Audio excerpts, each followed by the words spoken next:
പഹൽഗാം ഭീകരാക്രമണത്തിന് തിരിച്ചടിയായി ഇന്ത്യയുടെ ഭാഗത്തു നിന്ന് സൈനിക നടപടി ഉടൻ ഉണ്ടാകുമെന്ന ആശങ്ക പാകിസ്ഥാനെ വരിഞ്ഞു മുറുകുകയാണ്. ഭീകരർക്ക് തിരിച്ചടി നൽകുമെന്ന് പ്രധാനമന്ത്രിയുടെയും ആഭ്യന്തരമന്ത്രിയുടെയും മുന്നറിയിപ്പ് നിലനിൽക്കുന്നുണ്ട്. ഈ സംഭവങ്ങൾക്കിടെയാണ് പാകിസ്ഥാൻ മാധ്യമങ്ങളിൽ വന്ന വാർത്ത രാജ്യത്ത് വലിയ ആശങ്ക സൃഷ്ടിച്ചത്. ഇന്ത്യൻ എയർഫോഴ്സിന്റെ Rafale, Sukhoi, Su-30 MKI jet വിമാനങ്ങൾ നിയന്ത്രണ രേഖ കടന്നെന്നും വിരട്ടിവിട്ടെന്നുമാണ് സർക്കാർ നിയന്ത്രിത മാധ്യമം റിപ്പോർട്ട് ചെയ്തത്. ഇതോടെ പാക് സർക്കാർ ആശങ്കയിലായി. പുലർച്ചെ 2 മണിക്ക് സർക്കാർ മുന്നറിയിപ്പെത്തി. 24 മുതൽ 36 മണിക്കൂറിൽ ഇന്ത്യയിൽ നിന്ന് തിരിച്ചടി ഉണ്ടാകുമെന്ന് പാകിസ്ഥാൻ മുന്നറിയിപ്പ് നൽകാൻ കാരണം ഇതാണ്. എന്നാൽ ഇന്ത്യൻ യുദ്ധവിമാനങ്ങൾ അതിർത്തി കടന്നതായി സ്ഥിരീകരണമൊന്നുമില്ല. വിഷയത്തിൽ ഇന്ത്യ മൗനം പാലിച്ചു. ഈ മൗനം പാകിസ്ഥാനെ കൂടുതൽ ആശങ്കപ്പെടുത്തിയെന്നതാണ് യാഥാർത്ഥ്യം. പാക് അധിനിവേശ കശ്മീരിൽ ആക്രമണം ഭയന്ന് 1000-ലധികം മദ്രസകളാണ് മുൻകരുതലെന്ന നിലയിൽ അടച്ചുപൂട്ടിയത്. മുസാഫർബാദിലും നിയന്ത്രണ രേഖയോട് ചേർന്നുള്ള പട്ടണങ്ങളിലും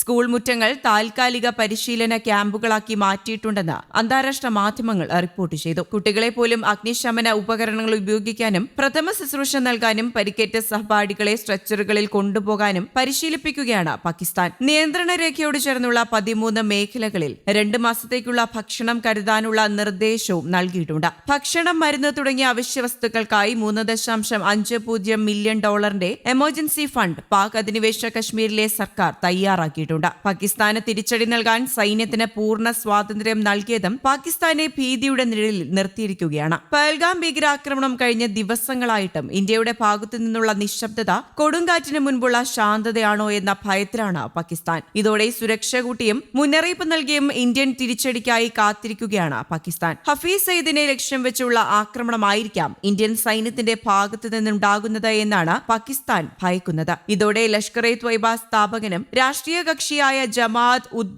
ദവയുടെ നേതാവുമായ ഹഫീസ് സയ്യിദിന്റെ സുരക്ഷ വർദ്ധിപ്പിച്ചിരിക്കുകയാണ്. സ്പെഷ്യൽ സർവീസ് ലഹോറിലെ മൊഹല്ല ജോഹറിൽ വീടിരിക്കുന്ന ഭാഗത്ത് അധിക സുരക്ഷ ഏർപ്പെടുത്തി. 1 കിലോമീറ്റർ മേഖലയിൽ നിന്നുള്ള CCTV ദൃശ്യങ്ങൾ പരിശോധിക്കുന്നുമുണ്ട്. പഹൽഗാം ഭീകരാക്രമണത്തിന്റെ പശ്ചാത്തലത്തിൽ പാകിസ്ഥാനെ ഇന്ത്യ ആക്രമിച്ചാൽ ഇന്ത്യയുടെ വടക്കുകിഴക്കൻ സംസ്ഥാനങ്ങളിൽ ബംഗ്ലാദേശ് അധിനിവേശം നടത്തണമെന്നും ആഹ്വാനമുണ്ട്. ഇടക്കാല സർക്കാരിലെ മുതിർന്ന ഉദ്യോഗസ്ഥനും വിരമിച്ച മേജർ ജനറലുമായ ALM ഫസ്ലുർ റഹ്മാനാണ് ആഹ്വാനം നടത്തിയത്. ഇതിന് ചൈനയുടെ സഹായം തേടണമെന്നും അദ്ദേഹം ആവശ്യപ്പെട്ടിട്ടുണ്ട്. ബംഗ്ലാദേശ് റൈഫിൾസിന്റെ മുൻ തലവൻ കൂടിയാണ് ഫസ്ലുർ റഹ്മാൻ. രാജ്യം വിട്ടോടിയ മുൻ ബംഗ്ലാദേശ് പ്രധാനമന്ത്രി ഷെയ്ഖ് ഹസീനയ്ക്ക് അഭയം നൽകിയതുമായി ബന്ധപ്പെട്ട് ഇന്ത്യയുമായുള്ള ബന്ധത്തിലെ ഉലച്ചിലുകൾ നേരെയാക്കാൻ ശ്രമിക്കുന്നതിനിടെയാണ് വിവാദ പ്രസ്താവനയുമായി ഫസ്ലുർ റഹ്മാൻ രംഗത്തെത്തിയത്. പരാമർശം തികച്ചും വ്യക്തിപരമാണെന്നായിരുന്നു സർക്കാരിന്റെ പ്രതികരണം. ഫസ്ലുർ റഹ്മാന്റെ അഭിപ്രായങ്ങൾ ബംഗ്ലാദേശ് സർക്കാരിന്റെ നയങ്ങളെയോ നിലപാടുകളെയോ പ്രതിഫലിപ്പിക്കുന്നതല്ല. അതിനാൽ തന്നെ അത്തരത്തിലുള്ള ഏതെങ്കിലും പ്രസ്താവനകളെ അംഗീകരിക്കുകയോ പിന്തുണയ്ക്കുകയോ ഇല്ല എന്നാണ് സർക്കാർ വൃത്തങ്ങൾ അറിയിക്കുന്നത്.